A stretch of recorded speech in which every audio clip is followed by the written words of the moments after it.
24 yil qizini qamab zo'rlab yashagan Yozef Fretzel. Elizabet birinchi farzandini o'zi yakka podvolda tug'adi.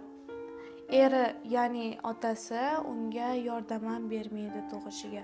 Elizabet dunyoga keltirgan qiz farzandi afsuski epilepsiya kasali bilan tug'iladi. Tutqanog'i tutadigan, issig'i chiqadigan kasal bo'ladi. Ozgina vaqtdan keyin Elizabet yana ikkita farzandini dunyoga keltiradi. Ikkinchi farzandi juda ham nozik, og'riqchang bo'lgani uchun Yozef bilan kelishilgan holda uni onasiga berib yuborishga qaror qilishadi.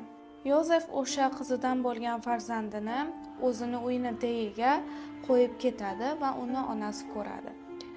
Zapiskasi ham bo'ladi u yoqda, tipa men farzand tug'dim, no boqolmayman, shuning uchun sizga tashlab ketdim degan. Va kelajakda Elizabet yana ikkita farzandini onasiga